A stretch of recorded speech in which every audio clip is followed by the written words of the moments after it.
Cyber crime जिससे हम सब लोग वाकिफ हैं, उसी के बारे में आज हम इस वीडियो में बात करेंगे। पर उस सबसे पहले मैं चाहती हूँ कि आप सब लोग जो भी इस वीडियो को देख रहे हैं और सुन रहे हैं, नॉन जजमेंटल होके इस पूरे वीडियो को देखिए। आप अपने कोई भी धारणा ना बनाएं विक्टिम के खिलाफ कि ऐसा कहाँ होता है, ऐसा तो नहीं होता है, ऐसा नहीं होना चाहिए, बेवकूफ हो क्या, थोड़ा ध्यान रखना चाहिए। ये सब जो चीजें आपके दिमाग में चल रही होंगी या फिर स्टोरी को सुनने के बाद में आएंगी, उस सबको साइड पे रखते हुए एक नॉन जजमेंटल तरीके से सुनिए। और ये जो वीडियो है ये सिर्फ एक इंफॉर्मेशनल पर्पस के लिए है। हमें ये मालूम पड़े कि साइबर क्राइम किस किस तरीके से होता है। साइबर क्राइम बहुत तरीके से किया जाता है। जो ये क्राइम करने वाले होते हैं वो बहुत ही एक्सपर्ट होते हैं और वो सबसे ज़्यादा जो टेक्निक यूज़ करते हैं वो है मैनिपुलेटिव टेक्निक। वो विक्टिम को जिसको वो पॉइंट आउट करते हैं वो उसको पूरी तरह से मैनिपुलेट करने की कोशिश करते हैं। एंड उनका मैनिपुलेट करने का जो तरीका होता है उसमें दो चीज़ों पर वो टोटली फोकस करते हैं। एक तो आपके अंदर एक डर बिठाने का एंड दूसरा उस डर की वजह से आपसे पैसे निकालने का। तो ऐसे ही साइबर क्राइम फाइनेंशियल फ्रॉड के बारे में मैं अभी आपको बताने वाली हूँ। ये जो तरीका है ये साइबर फ्रॉड का, इसमें जो साइबर क्राइम करने वाले हैं वो मुंबई पुलिस सीपीआई बन के फ्रॉड करते हैं। तो ये स्कैम करने से पहले उन्होंने पूरी तैयारी करी होती है। पूरे कुछ लोगों की टीम रहती है जो कि पूरी प्री प्लानिंग के साथ इस चीज़ को अंजाम देते हैं। तो ये होता कैसे? तो सबसे पहले आपको एक कॉल आता है। आप आराम से बैठे हो, अपना काम कर रहे हो, आपको एक कॉल आता है एक अननोन नंबर से, जो नंबर आपके फ़ोन में सेव नहीं है। एंड शायद ज़रूरी नहीं है वो नंबर यही हो, लेकिन अगर ये नंबर जो अभी मैं रिपीट करने वाली हूँ वो नंबर है तो पहले तो सबसे पहले आप इस नंबर को नोट डाउन कीजिए और ब्लॉक कर दीजिए, क्योंकि ये जो नंबर मैं अभी बताने वाली हूँ ये एक फ्रॉडस्टर का नंबर है। ऐसे ही किसी नंबर से फ़ोन आएगा, ऑब्वियसली वो बार बार एक ही नंबर से कॉल नहीं करेंगे, दे हैव मल्टीपल नंबर्स। तो उन्हीं में से एक नंबर है 8127807220। ये फ्रॉडस्टर का नंबर है। इस नंबर से कॉल आता है और वो आपको बोलते हैं कि हम टेलीकॉम डिपार्टमेंट से बोल रहे हैं, आपका नंबर 2 घंटे बाद ब्लॉक कर दिया जाएगा। अगर आप पूछते हो कि क्यों ब्लॉक करेंगे, आपका नंबर है, अच्छा खासा चल रहा है एंड सब कुछ सही है, तो ब्लॉक क्यों होगा? आपके पूछने पे वो जवाब देते हैं कि आपके इस मोबाइल नंबर पर जो रजिस्टर्ड आईडी है उससे एक और नंबर लिया गया है। एंड वो जो नंबर है वो भी मैं अभी आपको बताने वाली हूँ। मे बी वो यही नंबर बताएं या कुछ और भी बता सकते हैं, क्योंकि ये एक फॉल्स नंबर है, ये रियल नंबर है ही नहीं जो लिया गया है। तो वो कुछ नंबर बताते हैं 6007594261, ऐसे करके वो 10 डिजिट का एक नंबर बताते हैं। वो बोलते हैं कि ये नंबर इस डेट को इस लोकेशन से लिया गया है with exact date. Just for example कि 6007594261 ऑन 15 जनवरी 2024 को मुंबई में इस लोकेशन से लिया गया है। इस नंबर से बहुत सारे स्कैम कॉल हुए हैं, फ्रॉड हुए हैं, इसलिए हम इस नंबर से जो रजिस्टर्ड के साथ जो रजिस्टर्ड आईडी है उससे रिलेटेड सारे नंबर हम ब्लॉक कर रहे हैं। जब आप पूछते हो कि ये नंबर आपका नहीं है, आपने ये नंबर नहीं खरीदा, तो वो बोलते हैं कि इस पे आप ही की आईडी रजिस्टर्ड है। और जब आप आईडी बताने के लिए बोलते हो तो वो बोलते हैं कि ये कॉन्फिडेंशियल है, वो आपको आईडी नहीं बता सकते, लेकिन इस पे आपकी आईडी रजिस्टर्ड है इसीलिए वो आपको कॉल कर रहे हैं और आपका नंबर ब्लॉक कर दिया जाएगा। अगर आप चाहते हो कि ये नंबर ब्लॉक ना हो तो आपको पुलिस कंप्लेन करना होगा, मुंबई पुलिस में कंप्लेन करना होगा। एंड वो पुलिस देन आपकी कंप्लेन के बाद टेलीकॉम डिपार्टमेंट को एक रिपोर्ट भेजेगी एंड उस रिपोर्ट के बेसिस पे आपका नंबर ब्लॉक नहीं होगा। तो this is the first part. Then वो आपको बोलते हैं कि आपकी हेल्प के लिए हम आपका कॉल कनेक्ट कर देते हैं मुंबई पुलिस में। तो कॉल रीडायरेक्ट होता है एंड कोई फेक बंदा, ऑब्वियसली ये रियल नहीं है, तो कोई वो फेक पुलिस बन के आपसे बात करते हैं पूरे प्रोफेशनल टोन में, क्योंकि वो पूरा मैनिपुलेशन कर रहे हैं तो वो पूरा प्रोफेशनल टोन में बात करते हैं और वो आपकी बात सुनते हैं कि बताइए क्या प्रॉब्लम है, क्या हुआ। देन आप बताते हो कि मुझे ऐसे ऐसे कॉल आया था, ये सब प्रॉब्लम है। तो वो आपको बोलते हैं कि ठीक है आप आ जाइए थाने, अंधेरी थाने में आ जाइए, हम आपका स्टेटमेंट लिख लेते हैं। तो आप बोलते हो कि मैं वहाँ तो नहीं आ सकता एंड मुझे ऑनलाइन कंप्लेन लिखवानी है। और ये ऑनलाइन कंप्लेन का आइडिया भी आपको वो टेलीकॉम डिपार्टमेंट वाला देता है। तो बोलते हैं कि ठीक है आप लिख लेंगे, हम आपकी ऑनलाइन कंप्लेन लिख लेंगे, तो उसके लिए आप स्काइप पे वीडियो कॉल पे आना होगा। तो आप अपना स्काइप का वीडियो कॉल का नंबर बताइए। आप बोलते हो ठीक है स्काइप पे वीडियो कॉल पे आ जाते हैं, क्योंकि आप खुद तो जा नहीं सकते उस लोकेशन पे, जो लोकेशन वो आपको बताएंगे। जैसे आप कहीं और के रहने वाले, अगर आप दिल्ली के रहने वाले तो आपको मुंबई बताएंगे, तो मुंबई तो आप जा नहीं सकते, तो आप ऑनलाइन कंप्लेन के बारे में बोलोगे। तो स्काइप पे आते हैं, उन्होंने स्काइप पे फेक डीपी लगा रखी है। तो फेक डीपी मुंबई पुलिस की लगा रखी है होती है, एंड वहाँ से वीडियो कॉल पे एक आदमी पुलिस का यूनिफॉर्म पहन के आता है। अब ये फेक आदमी है, ये असली नहीं है, बट हाँ वो फेक बन के, पुलिस बन के आपके सामने आता है। थोड़ी देर के लिए आता है एंड देन वो फिर स्टार्ट हो जाता है, एक्टिंग करने लगता है कि वो पुलिस है, स्ट्रिक्ट होकर बात करता है। एंड वो आपको बोलता है कि आप एक अलग रूम में आ जाइए, जब आपका स्टेटमेंट लिखा जाएगा तो आपके आसपास कोई शोर नहीं होना चाहिए, आपकी वीडियो में कोई रुकावट नहीं आनी चाहिए, कोई भी ऐसी आवाज़ रिकॉर्ड नहीं होनी चाहिए आपके स्टेटमेंट लिखते समय, तो वो कंसिडर नहीं किया जाएगा स्टेटमेंट में। देन वो इतना बोल के अपना वीडियो ऑफ करके और स्टेटमेंट लिखना स्टार्ट कर देता है। तो वो बोलता है कि मैं अभी अपना आपका स्टेटमेंट लिखना स्टार्ट करूँगा, तो आप ना रेडी हो। वो पूछता है कि आप रेडी हो, तो सबसे पहले वो आपका नाम पूछेगा, देन वो एड्रेस पूछेगा, प्रोफेशन, एजुकेशन, देन पूछेगा कि कंप्लेन बताइए, क्या कंप्लेन है आपकी, क्या हुआ आपके साथ, क्या कॉल आया आपका। तो ऐसे पूरा इंक्वायरी करते हैं। आपने अपना आधार आईडी रिसेंटली कहीं पे दिया था क्या, ऑनलाइन दिया था, किसी जॉब पोर्टल पे दिया हो, कहीं भी ऑनलाइन दिया हो जहाँ से आपका आईडी का मिसयूज़ हो रहा हो। अगर आप फ़ोटो कॉपी देते हो तो कहाँ पे देते हो, बैंक में देते हो और कहाँ पे देते हो। अगर देते हो तो उस पर क्या ये लिखते हो कि ये जो फ़ोटो कॉपी है फॉर दिस पर्पस ओनली, ऐसा कुछ लिखते हो, या फिर ऐसे ही दे देते हो। आपका प्रोफेशन क्या है, अगर आप नहीं लिखते हो तो आप ऐसे ही लिख के दे देते हो, आपको कोई समझ नहीं है, आप एक रिस्पॉन्सिबल पर्सन नहीं हो।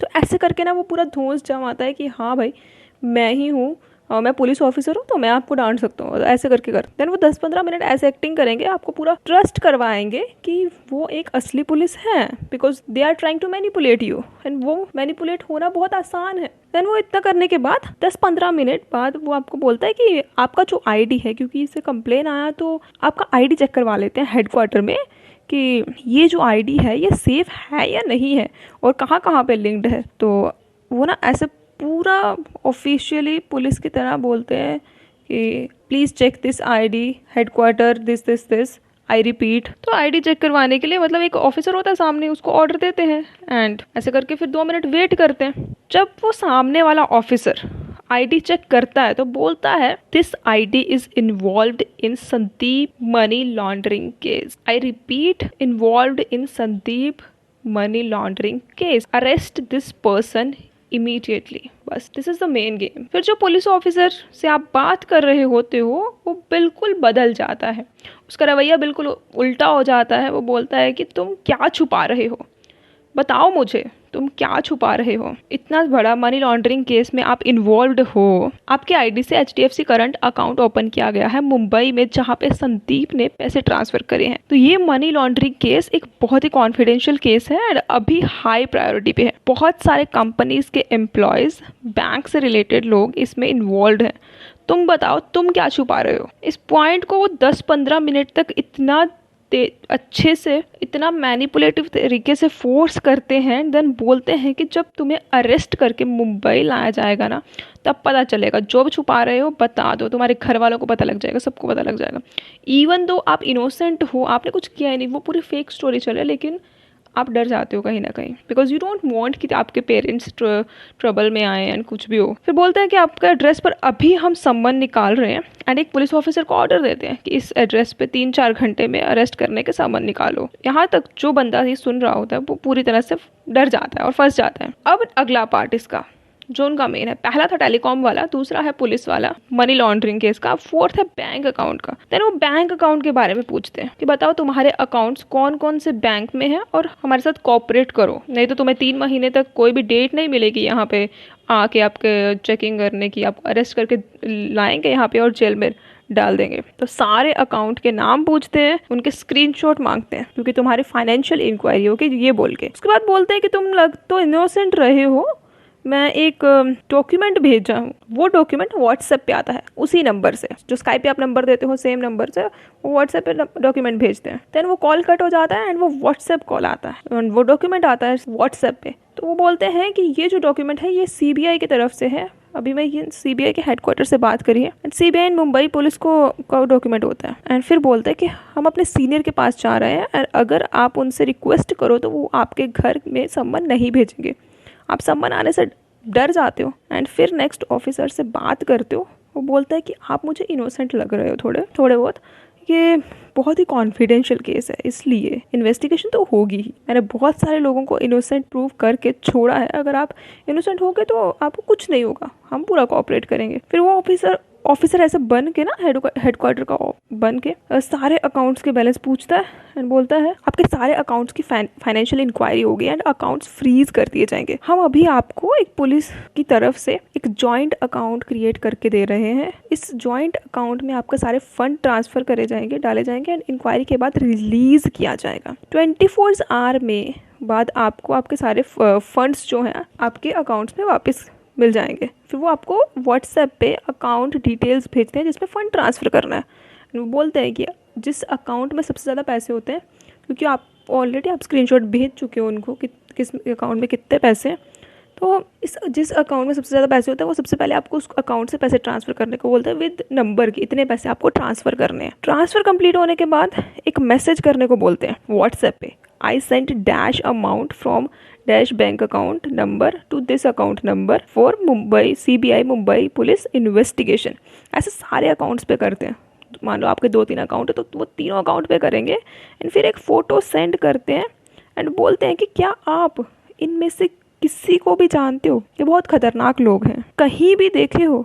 आप कौन सी लैंग्वेज बोलते हो? आप बोलते हो कि आप नहीं जानते हो ये वो ऐसे करके, क्योंकि आपने कभी वो देखा ही नहीं होता। और वो ये जो फ़ोटो है आपको दिख रही होगी अभी स्क्रीन पे, तो ये जो फ़ोटो है ये भी ऑनलाइन ही उठाई गई है, तो फेक फ़ोटो होती है। आप नहीं जानते उनको किसी को भी, तो आप बोल देते हो कि नहीं जानते। तो वो बोलते हैं कि आपको घबराने की भी कोई ज़रूरत नहीं है, आपके अकाउंट्स की फाइनेंशियल इंक्वायरी होगी एंड 24 आवर्स में आपको फ़ंड रिलीज़ कर दिए जाएंगे। फिर बोलते हैं कि जैसे कि आप अभी इंक्वायरी के अंदर हो तो आप इंडिया से बाहर भी नहीं जा सकते, तो आपके घर पर एक पुलिस ऑफिसर आएगा। आपके पास पासपोर्ट है या नहीं है, पहले पूछते हैं कि पासपोर्ट है या नहीं है। अगर आप बोलते हो हाँ है, तो बोलता है कि आपके घर पे एक पुलिस ऑफिसर आएगा जो आपका पासपोर्ट लेने आएगा। तो आप क्या चाहते हो कि यूनिफॉर्म में आए या विदाउट यूनिफॉर्म आए? तो पर आपको ये चीज़ किसी को बतानी ही नहीं है, ये कॉन्फिडेंशियल रखना है। तो ऐसे वो आपकी प्रेफरेंस पूछते हैं। फिर आपके स्टेट लैंग्वेज वाले बंदे को बुलाते हैं। मान लो कि आप गुजराती बोलते हो, मराठी बोलते हो, हिंदी पंजाबी बोलते हो, कुछ भी, मतलब जो आपकी स्टेट लैंग्वेज होगी उस लैंग्वेज वाले बंदे को बुलाते हैं एंड बोलते हैं कि इनको समझा दीजिए थोड़ा। तो वो आपकी लोकल लैंग्वेज में बात करता है, वो आप पे ट्रस्ट बिल्ड करने की कोशिश करता है। ऐसे बोलता है कि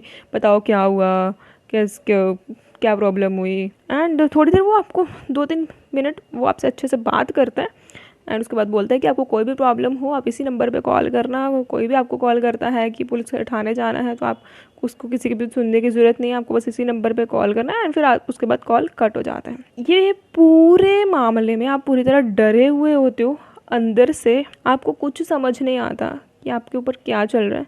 एंड जब तक आप अपने डर से बाहर आते हो एंड आपको समझ आता है कि आपके साथ फ्रॉड हुआ है, ये सब झूठ था, ये एक नकली स्टोरी है जो फ्रॉडस्टर ने ऐसे बिल्ड करी है कि जो सच हो, तब तक आपके पैसे जा चुके होते हैं। और आपको लगता है एक बहुत बड़ा धक्का, क्योंकि आपकी जो सारी की सारी सेविंग्स हैं जो आपने बहुत मेहनत करके कमाई है, बहुत मेहनत करके सेव करी है, वो चली जाती हैं। और आप मेंटली थोड़ा अनस्टेबल होने लगते हो।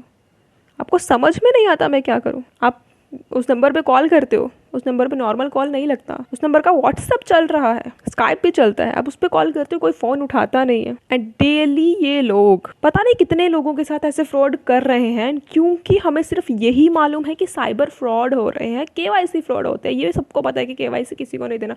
लेकिन इस तरह के फ्रॉड होते हैं, इस तरह से मैनिपुलेटिव तरीके से फ्रॉड हो रहे हैं, ये किसी को नहीं मालूम। ये एक बहुत ही नेक्स्ट लेवल का फ्रॉड है।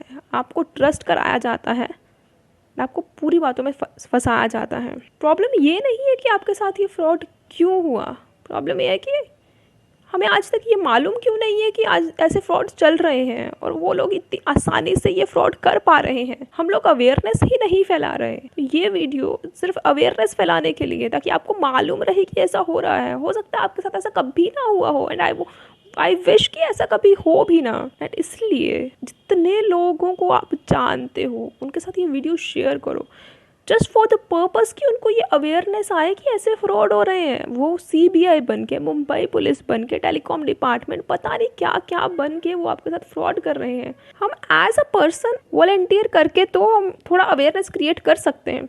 एंड जो भी स्टोरी मैंने अभी सुनाई, हो सकता है कि वो आपको लगे कि यार ये तो बहुत छोटी है, तो आप ऐसा कोई कैसे फंस सकता है, ऐसा कोई कर सकता है। ऐसे तो पता चल ही जाता है। इसलिए मैंने बोला था कि आप नॉन जजमेंटल होकर सुनिए। और इसमें बहुत सारी बातें हैं जो इन्वॉल्व नहीं हुई हैं, क्योंकि जिस तरीके से वो लोग करते हैं, ऑब्वियसली मैं वैसे तो अभी शो नहीं कर सकती हूँ, लेकिन हाँ, इससे थोड़ा आइडिया आपको मिल गया होगा। एक स्टोरी लाइन जो हो रहती है उनकी, वो आपको मिल गया होगा। तो आई होप कि आप इसको शेयर करो एंड इससे आपको थोड़ी हेल्प हुई हो, थोड़ी अवेयरनेस हुई हो। जितनी अवेयरनेस आप फैला सकते हैं प्लीज़ फैलाइए, क्योंकि एंड विक्टिम को कभी जज मत कीजिए। जो भी विक्टिम रहा हो आपके आस पड़ोस में, उसको या फिर आपकी फैमिली में, उसको कभी जज मत कीजिए, बिकॉज वो विक्टिम कोई नहीं, आप भी हो सकते हो। वो विक्टिम को सबसे ज़्यादा बुरा लगा है, उसके खुद के पैसे गए हैं, उसकी ज़िंदगी कमाई गई है। एंड हमें इसके बारे में ज़्यादा से ज़्यादा अवेयरनेस फैलानी है, क्योंकि जितना ज़्यादा ये लोग फ्रॉड कर रहे हैं, हमें उससे ज़्यादा अवेयरनेस फैलानी है।